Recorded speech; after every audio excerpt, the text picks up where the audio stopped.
Guys, welcome back to this channel. If you're new here, my name is Belinda Strana. Thank you so much for all the love and support. Don't forget to please subscribe to this channel, turn on notifications so that anytime I upload a video, you will be the first person to be notified. And to my returning subscribers, those people that share my videos and also educate you guys are the real MVP.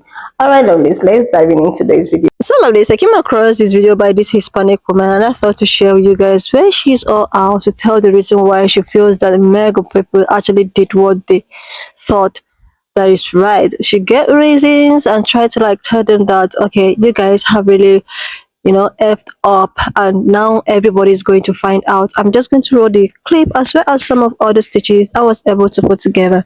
Please leave me your own thought in the comment section of what you think of this video, and please do not forget that we do not support any form of bullying and harassment. We are just here for educational and informative purposes. Alright lovelies, let's dive into it. Do you want to know why Trump supporters are so mad when we say I hope you get everything that you want? Do you want to know why Trump supporters keep saying over and over again we can have different opinions and still get along? Politics shouldn't separate us? Because they thought this was a sporting event. They thought this was an Alabama versus Texas game. They didn't hear us when we said we were fighting for freedom. They just saw that we were in a different colored t-shirt on the other side of the stadium. They thought this was about winning or losing, which team played the better game, versus freedom being on the line. When we were telling them, look, women's rights, Muslim rights, Black people rights, immigrants' rights, workers' rights, healthcare rights. The list goes on and on. They didn't hear any of that because we had on a different colored t-shirt. To them, we were the other team that they had to beat, not Americans that are trying to tell you, yo, your coach is crazy. Your coach is going to mess up all of this for everybody because they just wanted to win. They thought we were sitting at a bar watching a college football game and our team lost. And we're going to sit there and have coffee with them and tell them who we're going to put on the team next year so that we can beat them. That's crazy, right? I hear everything you're saying, and you're absolutely right. But guess what? That's most Americans. They treated this like a fucking football game. Because that's kind of what we're indoctrinated into believing. That it's some type of competition. That after the end of the day, with all the cheers and the snide remarks, we can go back to our day-to-day lives. But see, politics are not sports. What Trump supporters don't fucking realize is that unlike a sporting event, which you can go back to your normal life and pretend like nothing ever happened, power over people and politics affect people when they go home. And if the right truly believed that it was just like a sporting event, they wouldn't be walking around screaming things like, your body, my choice. It's always been about control. It will always be about control. Humanity has not given up this fight for controlling things that inherently have nothing to do with them. All the things that the right feel threatened by, they're not going to have to deal with trans people assaulting them or their kids. Gay marriage has no feasible effect on their day-to-day life. What a person chooses to do with their own body within the comfort of their own life phases them not. And fundamentally, when you look at the structure in which Christianity is built around, it's feasibly built on control. Control on your perspective on what God is. Control over what your morality is. See, political and religious ideology is not about the individual thinking for themselves. It's about creating a platform and a perspective that everybody else has to follow. A template, if you will. And I'm sure you've heard it before, right-leaning people thinking that their perspectives are being controlled because we're telling them, hey, you live in a country that's filled with many people that are not like you. You have to at least, be civil with people that you disagree with. But that fundamentally is not what they want. They don't want to even see some of these people out in public. because of their own selfish discomfort. I mean, I fundamentally don't like Christians coming to my door, knocking on my fucking screen door saying, hey, have you found Christ? But that doesn't give me the right to fucking, like, shut them down, shut them up, or unalive them. Funny how that courtesy doesn't work in reverse. This whole political fucking election and stance today has everything to do with an ideology, both religious and political, that is dying, that is drawing its last breath, and it will try to take the rest of us with it. And instead of left-leaning people coming together and collaborating to win the day, we divided ourselves over different issues, one-issue voters, or people who didn't like the idea of a woman being president, or the idea that somehow, some way, the Democrats are responsible for all the financial woes, even though we know who's directly responsible for that. The rich and the wealthy fucking masters in this country. So, regardless, this is not like football. We were interacting with the game, and we collectively lost the fucking game. Deal with them, apples. This creator's clip reminded me of a situation that I went through, and I encourage you to take a look at her full clip. I think it's spot on. Anyway, so I had a friend, 30 years, happened to be white, and we went through all kinds of things together. We worked on men's issues, retreats, sobriety issues, just lots of healing stuff. And we would have these friendly wagers on elections from time to time. He tended to be much more conservative. I was much more middle left. And sometimes I win, sometimes he would win. And we'd buy each other dinner. But that changed when Obama was elected president. His attacks, and they became attacks, were much more pointed. And they weren't based, in my opinion, on any type of reality, but they were real to him. So I would stop him. I'd say, we're friends, right?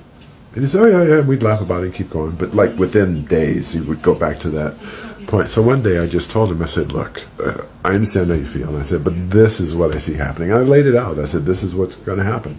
And I kid you not, pretty much 90% of what I predicted has occurred. I'm not claiming to be some clairvoyant. I mean, it was kind of obvious. And in some instances, it went even further. So we didn't talk because he hung up on me. And I saw him at a retreat later on, and I walked up to him and I kissed him on the cheek, and we kind of talked and laughed and caught up. And after that, it started again. He hung up on me, and we haven't talked since. It's been at least 3 years. It just shows me that I don't know what's in the water. It's fine to disagree. Of course we can disagree and we can debate, but when it's based on irrational arguments or fears, how can you argue with that? And as for me personally, I won't even try. I'm done. I don't have anything against anyone who supports Trump, but I do know this: you're going to reap what you sow. I don't wish that on you, but watch. It's already started. It started when Trump was elected the first time, and my hope is that at some point we'll pull back. I'm more concerned for the youth, though, than for me.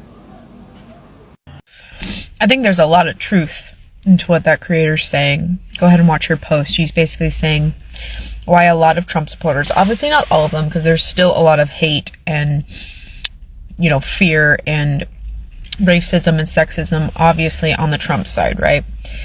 And there's a lot of people who uphold those ideals, right? So it's not to say all Trump supporters are feeling this way or are this way, but I think a lot of the everyday people think of it as that. It's like a sporting event. It wasn't about human and civil rights. It was about winning.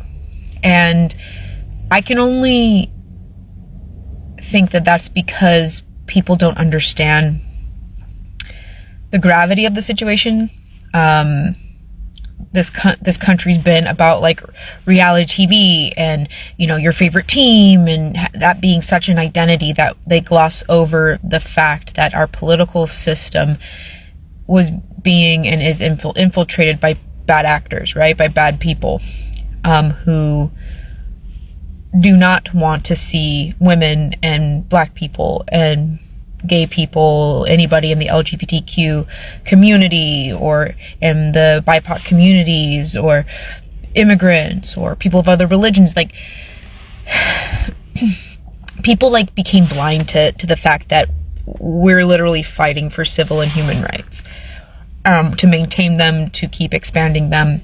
And it became about red versus blue, which is still a fairly new concept, maybe the last 20, 30 years, this whole red versus blue thing, right? People have become so focused on us versus them that it became like a game. They weren't listening to what the rhetoric was being said on their team. And that's not to say that people on the blue side don't need to also reevaluate the Democratic Party too. It is different in between the GOP and the Democrats. There are different issues, but we have to stop looking at our political arena as just like a sporting event, because so many people that I talk to in my own little world were like, oh yeah, Trump's pulling ahead, or oh yeah, like got you, see you in the next 4 years at the next game. Like, they don't get it, those people. And if they do get it, then they're just bad people. I think a lot of people voted for Trump out of ignorance. And unfortunately, it's not like putting a bet on like a football game and then you're out some money. You know, you bet 500, oh darn, I'm out my 500. This is with people's livelihoods. This is with people's human and civil rights. There's a lot to lose. And let's just hope we can hold on to more than what we think we can at this moment. And I think some of that is because in this country, in recent memory, most people have had rights. You know, yes, there's older generations that were alive during the civil rights movement, black women who didn't have the right to vote until the 60s, right? So it's still really new, the concept of how much ground that human and civil rights has gained over the last 50, 60, 70 years, right? Now it's like more like grandparents, right, that didn't have rights. So my point being, so many young people and so many people in this country have never really had true adversity, never really not had the right to vote, never really not had the right to get an abortion or have bodily autonomy or, you know, be able to have to watch what they say. And this is probably speaking more directly to the white community. They never have had the suppression. And so there was this arrogance, and I will say in my own little world, the arrogance of this, like, this is just a sporting event mentality did come from more so white people. I'm not saying other demographics weren't in that mix too, but in my little world, it was a lot of white people being like, it's not going to happen here, whatever, like, you're just upset Trump's going to win, or you're just upset blah blah blah. And it's like, no, I'm upset because what they're saying is they want to hurt me as a woman, they want to hurt my black friends, they want to hurt my gay friends, etc., right? So and I think that ignorance comes from the mindset it can't happen here, and operating under the protections of always having quote unquote rights and freedoms. And that's a critique of both the MAGA, the GOP side, and the left. A lot of people on the left didn't want to vote for Harris because of what's happening over in Palestine, right? Fair critique. However, not understanding that unless you make sure you secure your right to have the speech to protest your government, to protest your president, to protest in general, if you don't secure that right, you're going to make it a lot harder to help someone else, right? And that was the point. It wasn't that all of these Democrats want genocide, right? That was not, you missed the point. The point was to secure our right to protest, our right to have freedom of speech, our right to be able to push back in a freer context against the government or against policy. You know, that was the point. But everybody got so wrapped up in what should be. We shouldn't just have a two-party system, or wrapped up in this is a game, like we're gonna win, the red side's gonna win, that people lost track of the plot, they lost track of the assignment.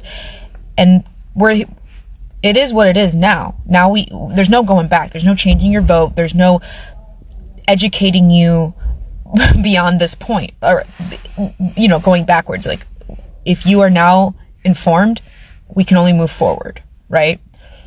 So buckle up, get ready. We're entering uncharted waters, and hopefully all these people who were misinformed are ready to do what they need to do, because it's going to be a lot harder now. So Like seriously, like this, I can actually relate with what this Hispanic woman said. I can really relate because there is this video I stitched one time. That video is actually from a pan-colored woman, and she was like, she feels that a lot of MAGA supporters voted not even because they are being serious, that they voted because they see this as a game, as this versus this, just the way at which this lady said. And they also see it as if they want to prove a point. They are not doing it. They are not voting because of maybe what they get to achieve. They are doing that because they want to, maybe they dislike someone, they want to prove a point that, oh, okay, we want to put this man so that all of us can just suffer. And another particular woman was like, she also feels that a lot of people voted in the sense that they have this hate in them, hatred.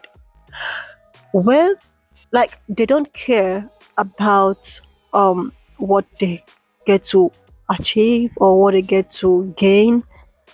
They just want someone that will be there, that will maintain a particular hierarchy, that will maintain, what I say, is supremacy, even if in the detriment of me suffering. Like, I don't care if I'm suffering, I don't care if, I just want him to be there. Even if deep inside of you that it's not going, like, it might not, you might not get what you want, but you don't really care. So far, he's still going to maintain a particular position that will keep some people lower compared to the other.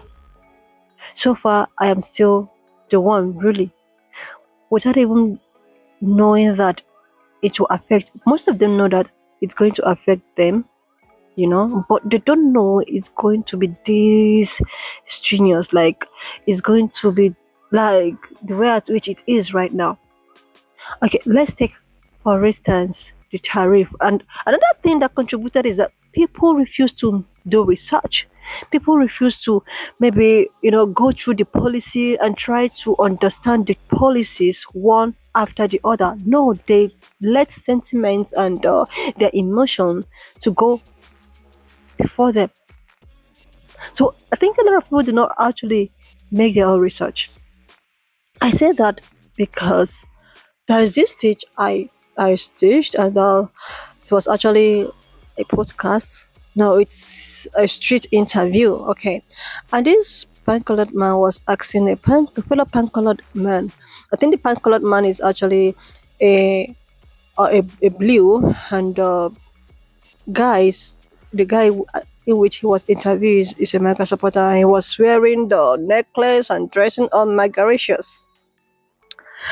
And he was like, okay, what do you want to vote for, the orange man? He was like, yeah, the orange man is going to make everything, cheap. The inflation will be destroyed.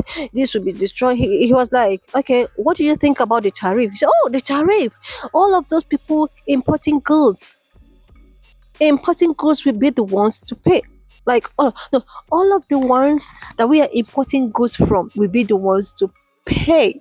And he is actually an importer. He sells shirts and all of that. And the interviewer was like, how do you think that the person you're importing your goods, or you're getting your goods from, who happens to be in another country, how do you think that he's going to be the one to pay for the tariff? You are the one purchasing these goods. You are the one purchasing goods. How do you expect someone that you are buying from to pay a tariff? And he was like, wait a minute, what do you mean? Do you mean that I am the one to pay for the tariff? That actually, I was just laughing because I don't know, is it misinformation or what? And he was like, no, you have to explain. He was like, no, I think that the person I am importing goods from another country, we pay the tariff in order for me to import goods. And the interviewer was like, no, no, you are the one to pay for the tariff in order to import goods. And he now asked him another question. And if these goods are imported, are you still going to sell your goods and services at a cheaper rate? And he said, for what? After all of the tariff I paid? And the interviewer was like, okay, so who is definitely going to pay for these tariffs?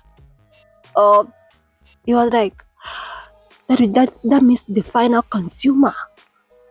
That means things are going to be high. Things are going to be expensive. What have I done? Oh, that is another thing.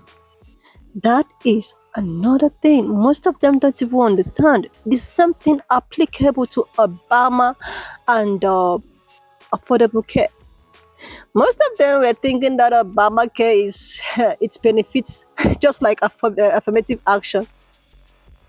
Most of them think that it benefits people that looks like me because of its Obamacare. But no, they never knew that Obamacare is just a nickname for affordable care. Because it's affordable, they named it Obama. And these people were like, I am going to vote for Orange Man in order to get rid of Obamacare and keep my affordable care. Oh my goodness. This is another thing that contributed.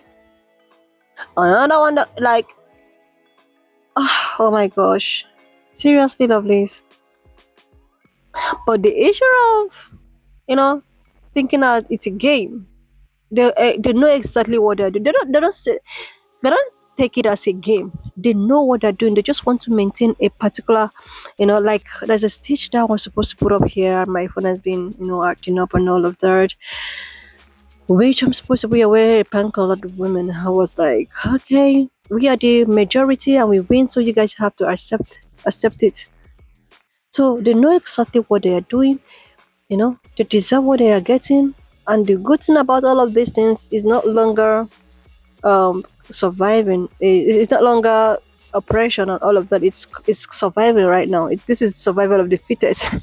It does not have anything to do with you being yellow, red, or black, or blue. You just have to survive because things are already getting higher.